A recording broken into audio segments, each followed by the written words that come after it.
اعوذ باللہ من الشیطان الرجیم، بسم اللہ الرحمن الرحیم، اللہم صلی علی محمد وعلی محمد وعجل فرجہم۔ معزز ناظرین، السلام علیکم ورحمۃ اللہ وبرکاتہ۔ میں ہوں اطہر کاظمی اور آپ دیکھ رہے ہیں پروگرام احکام اسلامی۔ لکھنؤ اسٹوڈیو سے آپ کا خیر مقدم ہے۔ ہمارے ساتھ موجود ہیں حجت الاسلام والمسلمین علی جناب مولانا مصطفیٰ علی خان ادیب الہندی صاحب قبلہ۔ آپ کے سوال بھی پہنچ رہے ہیں الحمدللہ، اور کچھ موضوعات بھی ہم ڈسکس کر رہے ہیں اس پروگرام کے ذریعے۔ آئیے مولانا کا استقبال کرتے ہیں اور اس پروگرام کا آغاز کرتے ہیں۔ السلام علیکم آقا۔ علیکم السلام ورحمۃ اللہ۔ آقا بہت سارے سوال ہیں، شروع کرتے ہیں، اس سوال کو شامل کرتے ہوئے اس پروگرام کا آغاز کرتے ہیں۔ السلام علیکم، میں بنگلور سے ہوں۔ میرا سوال ہے کہ پیسہ لگا کر آن لائن گیمز کھیلنا جائز ہے یا نہیں؟ علیکم السلام، جی مولانا۔ اعوذ باللہ من الشیطان الرجیم، بسم اللہ الرحمن الرحیم، الحمدللہ رب العالمین، وصلی اللہ علی سیدنا محمد وعلیہ الطیبین الطاہرین۔ دیکھیے، پیسے لگانے کا جہاں تک مسئلہ ہے، مثال کے طور پر گیم خریدا ہے آن لائن، اس گیم کو خرید کر ہی اس گیم کو کھیلا جا سکتا ہے، تو خرید و فروخت کا مسئلہ اس میں کوئی حرج نہیں ہے۔ لیکن اگر شرط بندی ہو، مثلا اس پیسے، مثال کے طور کے اس میں پیسے آپ لگا رہے ہیں اس عنوان سے کہ مثلا جیتنے والے کو یہ ملے گا، ہارنے والے کو کچھ نہیں ملے گا، اس طرح جو شرط بندی کے طریقے ہوتے ہیں، تو چاہے وہ کوئی بھی کھیل ہو، چاہے آن لائن ہو چاہے آف لائن ہو، وہ جائز نہیں ہے، حرام ہے، وہ اس کی کمائی بھی جائز نہیں ہے۔ اور اگر جو گیم آن لائن کھیل رہے ہیں ان کا تعلق حالت قمار سے، مثلا تاش سے ہے یا چیس سے ہے، تو چاہے وہ آن لائن کھیل رہے ہوں اور اس کے اندر پیسے بھی شرط نہ کریں، تب بھی ان کو کھیلنا جائز نہیں ہے۔ تو تین صورتیں بن جاتی ہیں۔ ایک ہے کہ آپ گیم خرید رہے ہیں، ایک جائز حلال گیم ہے، کوئی بھی گیم جس کے اندر قمار کی چیزیں انوالوڈ نہیں ہیں، صرف اس کو آن لائن کھیلنے کے لیے یا اس گیم کے اندر جانے کے لیے یا لاگ ان کرنے کے لیے مثلا ایک اکاؤنٹ کی ضرورت ہے اور اس اکاؤنٹ کے لیے تھوڑے سے پیسے کی ضرورت ہے، اس میں کوئی حرج نہیں ہے، اس کے اندر کوئی خرید و فروخت، اس کے اندر صرف خرید و فروخت کا مسئلہ ہے۔ یا ممبر بننے کی ایک ممبرشپ فیس ہے کہ یہاں کھیلنے کے لیے ممبرشپ بننا ہے، اس کی فیس یہ، اس میں کوئی حرج نہیں ہے۔ لیکن اگر شرط بندی کر رہے ہیں کہ جیتنے والے کو یہ انعام ملے گا، آپ اتنے پیسے انویسٹ کریے، اگر آپ جیت گئے تو آپ کو یہ ملے گا، ہار گئے تو سب آپ کے ہاتھ سے چلا جائے گا یا اتنا پرسنٹ ہاتھ سے چلا جائے گا، یہ جائز نہیں ہے، وہ لوگ خود گیم جائز ہو تب بھی یہ جائز نہیں ہے۔ اور تیسری شیخ یہ بنتی کہ جو گیم کھیل رہے ہیں وہی جائز نہیں ہے، مثلا قمار ہے، جوا ہے، بغیر شرط بندی کے صحیح، شطرنج، مثلا تاش کی چیزیں استعمال ہو رہی ہیں بغیر شرط بندی کے، شطرنج بغیر شرط بندی کے یا شرط بندی، دونوں ہی صورتوں میں جائز نہیں ہے، اس کو کھیلنا بھی جائز نہیں ہے۔ بہت بہت شکریہ آقا۔ بڑھتے ہیں، ایک سوال ان کا بہت خوبصورت سا ہے۔ انہوں نے پوچھا ہے کہ کیا کوئی شخص اگر اپنا پیسہ ایسی جگہ پر لگا دے کہ جہاں پر دین کے خلاف کام ہو رہا ہو اور اس میں اس کی درآمد ہو رہی ہو، تو اس کے لیے کیا حکم ہوگا؟ دیکھیں، ایک دفعہ ہے کہ انسان مثال کے طور پہ پیسہ لگایا، اس کا ہدف نہیں تھا کہ دین کے خلاف کام ہو، جی، اس نے اپنے کام کے لیے لگایا تھا۔ مثال کے طور پہ اس نے بلڈنگ بنائی تھی اور کہ وہ لوگوں کو کرائے پہ دوں گا، جی، اور لوگوں کو کرائے پہ وہ دیتا ہے اپنے شرائط کے ساتھ، لوگ اس کے اندر کوئی کام کر رہے ہیں اور یہ ان کے کاموں میں شریک نہیں ہے، صرف اس نے جگہ پرووائڈ کی ہے، اسے یہ بھی نہیں علم ہے کہ اس میں کیا ہونے والا ہے، ایسے درآمد پہ بھی کوئی حرج نہیں ہے، اس کے اوپر کوئی شرعی ذمہ داری بھی نہیں ہے۔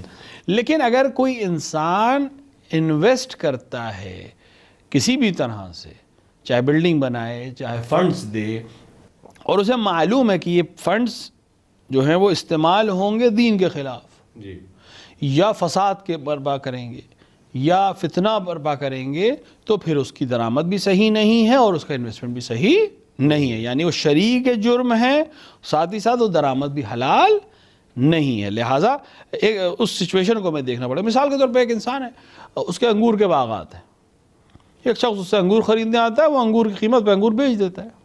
جی، اس نے یہ انگور اس لیے نہیں بیچے کہ اس سے شراب بنائی جائے، وہ شخص جا کے اس سے شراب بناتا ہے، وہ اپنے عمل کا ذمہ دار ہے، یہ شخص ذمہ دار نہیں ہے، لہٰذا اس کی کمائی میں کوئی حرج نہیں ہے۔ لیکن ایک دفعہ ہوتا ہے کہ انسان کے پاس جو انگور کے باغ ہیں وہ اتنے ہیں کہ اس انگور سے اگر شراب بنائی گئی تو اس پورے علاقے میں فساد برپا کرے گی، تو پھر اس انسان کے لیے جائز نہیں ہے کہ یہ شراب بنانے والی کمپنی یا شراب بنانے والے شخص کو انگور بیچے۔ لیکن ایک دفعہ ہے کہ نہیں، اتنے انگور نہیں ہیں یا اس کے فساد برپا ہونے کی شک نہیں، اور مجھے معلوم بھی نہیں ہے کہ یہ شخص کیا کرنے والا ہے لے جا کے، تو اب وہ اس کو بیچنے میں کوئی حرج نہیں۔ اسی طرح ہر چیز میں، مثال کے طور کے اوپر ایک انسان ہے، وہ اسلحے بناتا ہے، جی، اسے نہیں معلوم کہ جو اسلحہ خرید رہا ہے یہ جا کر کسی مظلوم کو قتل کرنے والا ہے، وہ اسلحہ بناتا ہے اور لوگوں کو بیچتا ہے، کوئی حرج نہیں ہے. یا گھر بنایا ہے اور لوگوں کو کرائے پہ دیتا ہے, اب اس کرایہ دار نے آ کر دین کے خلاف کوئی کام کیا تو یہ ذمہ دار نہیں ہے. تو اس میں یہ دیکھنا پڑے گا کہ میرا کس طرح سے انوالومنٹ ہے. اگر انوالومنٹ علم کے ساتھ ہے کہ یہ خلاف ہونے جا رہا تھا اور میں نے اس میں انوالومنٹ کیا, سب کچھ جانتے ہو, تو یہ جائز نہیں ہے. لیکن اگر بغیر علم کے ہے تو بھی کوئی حرج نہیں ہے. جزاک اللہ. ایک ملتا جلتا اور بھی سوال ہے. انہوں نے سوال کیا, السلام علیکم, لکھنؤ سے ہیں جی. مولانا صاحب, میرے پڑوس میں ایک شخص ہیں, اپنے آپ کو مومنی سب کہتے ہیں, اور وہ سود کا کاروبار کرتے ہیں اور بالکل علی اعلان ہے, کسی کو اس میں کوئی شک بھی نہیں ہے.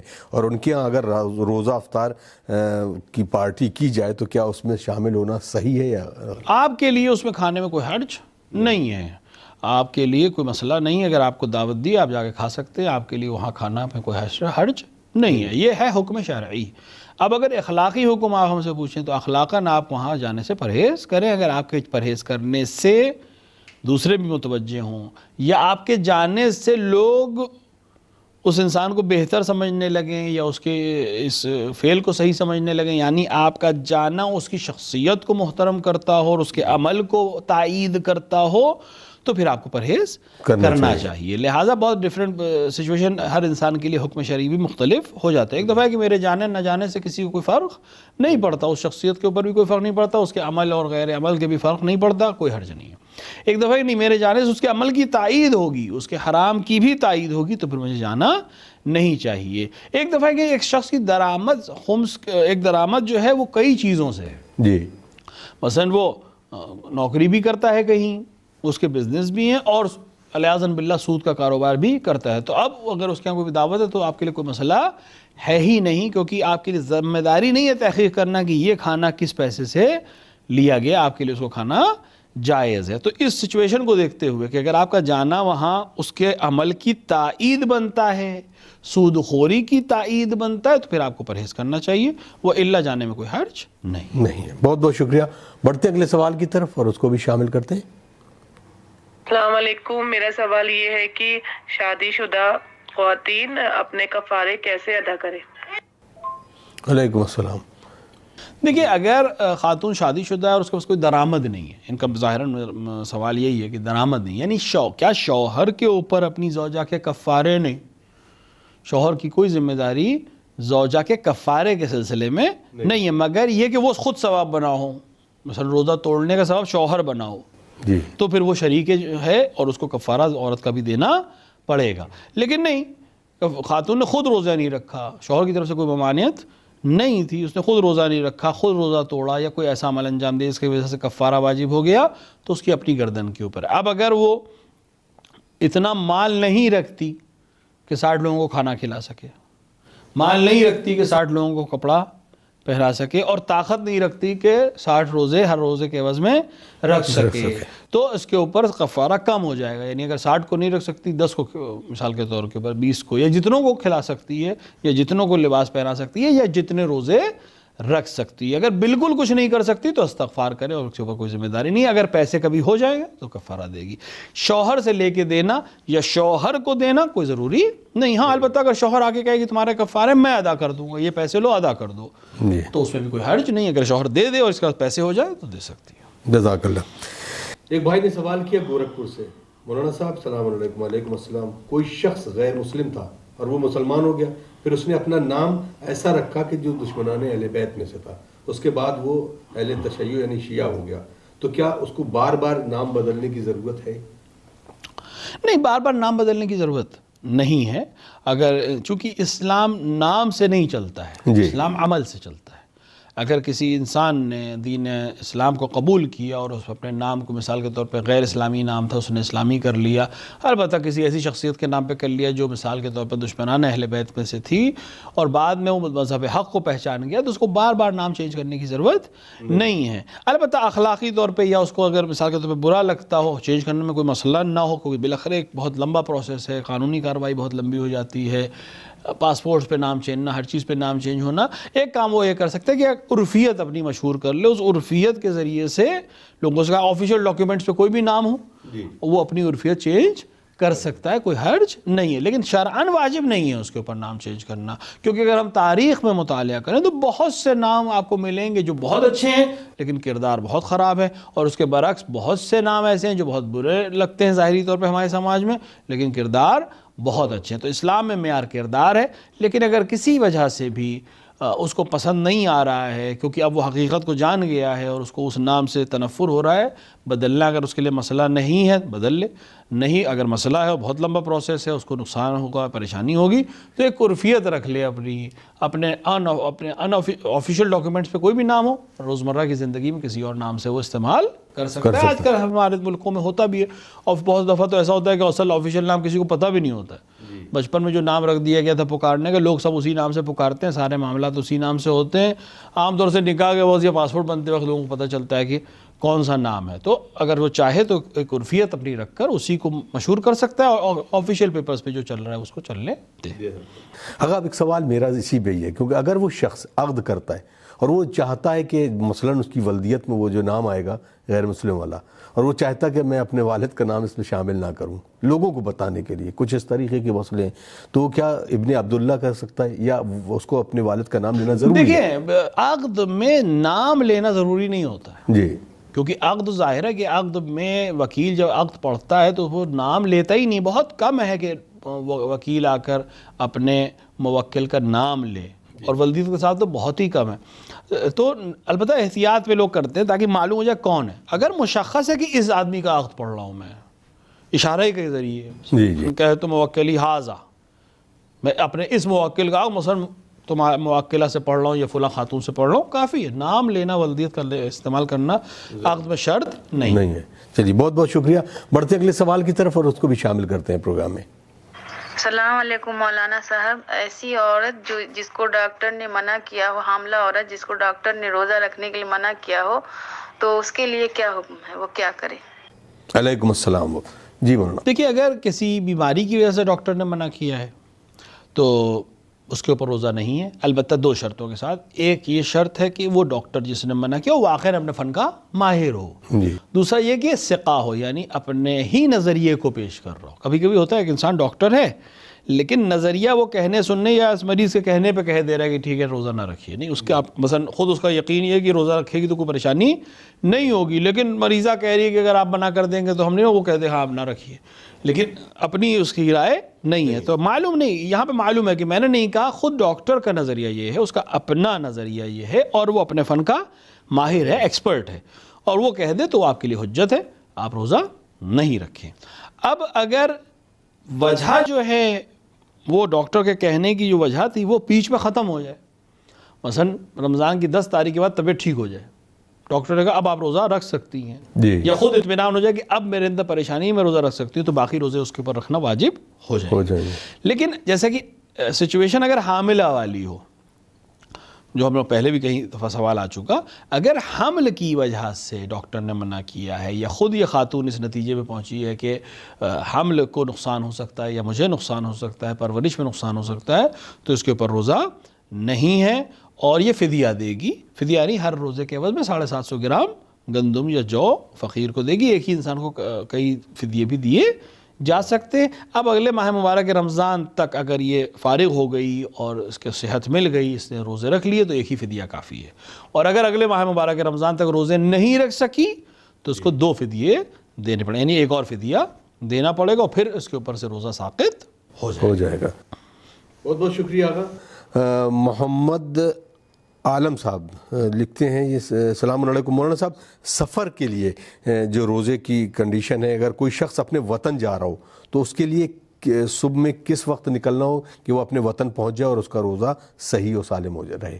دیکھیں، انسان کے روزے کے لیے جو شرطیں ہیں، یعنی جو تمام عبادات پہ شرط ہے کہ بالغ ہو، عاقل ہو، مختار ہو، اس کے ساتھ ساتھ 2 شرطیں اور ہیں ماہ مبارک کے روزہ رکھنے کے لیے، ایک یہ کہ وہ مریض نہ ہو، اور دوسرا یہ کہ مسافر نہ ہو۔ اگر مریض ہے یا مسافر ہے تو اس کے اوپر روزہ ساقط ہے۔ مریض کے لیے کہ مثلا خود وہ یا ڈاکٹر جو اہل فن ہے وہ تشخیص دے کہ آپ ایسے مریض ہیں کہ روزہ میں سے ایک دفعہ کہ نزلہ ہے اسے، تو یہ اتنا بڑا مسئلہ نہیں ہے۔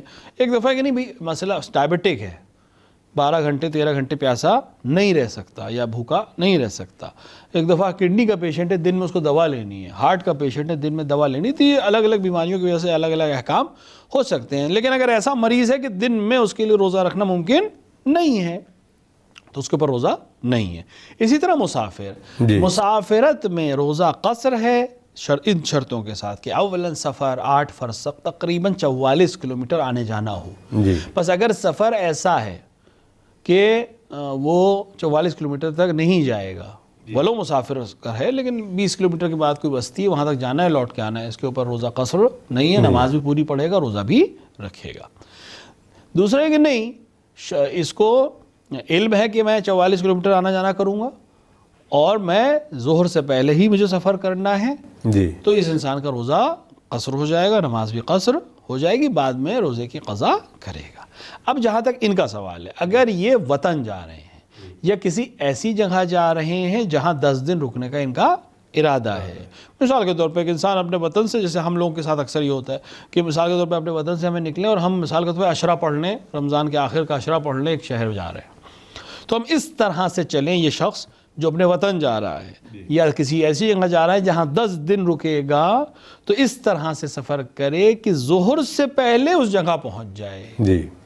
اب جو کہ ڈسٹینس الگ الگ ہوتے ہیں, کبھی کیا ہے کہ آپ 1 گھنٹے کی ڈرائیو میں پہنچ جائیں گے اس جگہ, اور کبھی ممکن ہے کہ آپ کو 1 رات کا سفر کرنا پڑے وہاں پہنچنے کے. تو یہ آپ اپنے حساب سے اس کو ڈیسائیڈ کریں کہ آپ ظہر سے پہلے اپنے وطن پہنچ جائیں یا ایسی جگہ پہنچ جائیں جہاں 10 دن آپ کو رکنے کا ارادہ ہے. اگر زور سے پہلے پہنچ گئے اور بیچ میں آپ نے کوئی ایسا عمل انجام نہیں دیا ہے جس سے روزہ باطل ہو جاتا ہے, تو آپ روزے کی نیت کر لیں گے اور آپ کا روزہ صحیح ہے اور نماز بھی پوری پڑھیں گے. جزاک اللہ. اور سوال جو ہیں ان کو بھی شامل کرتے ہیں اپنے پروگرام میں. السلام علیکم جناب, سوال یہ ہے کہ کیا انسان رمضان میں رات کو اگلے دن کی روزے کی نیت کر سکتا ہے؟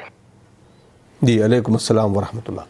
رات کو یقیناً اگلے دن بلکہ پورے مہینے کی نیت پہلی دن بھی کر سکتا ہے. انسان رات ہی میں نیت کر لے کہ کل میں روزہ رکھوں گا, یہی کافی ہے. البتہ نیت کا زبان پہ جاری ہونا یہ بھی ضروری نہیں ہے, اس کے ذہن میں ہے کہ کل میں روزہ رکھوں گا, یہی کافی ہے. اور اگر پہلی بہت بہتر ہے کہ انسان پہلے ہی دن نیت کر لے کہ میں پورے رمضان روزہ رکھوں گا, تو اس کی بار بار نیت دہرانے کی ضرورت نہیں رہے گی اور رات میں بھی نیت کر سکتا ہے. جزاک اللہ. اگلا سوال. السلام علیکم مولانا صاحب, میرا سوال یہ ہے کہ کیا روزے کی حالت میں آئی برو بنوا سکتے ہیں یا بال اسٹریٹ کر سکتے ہیں؟ علیکم السلام. یہ پہلے بھی سوال آ چکا ہے اس طریقے کے, خواتین کے لیے خاص طور سے میک اپ, لپسٹک, آئی برو اور اس طرح کے دیگر تمام جو چیزیں ہیں وہ اس کے لیے کیا شرعی حکم ہے؟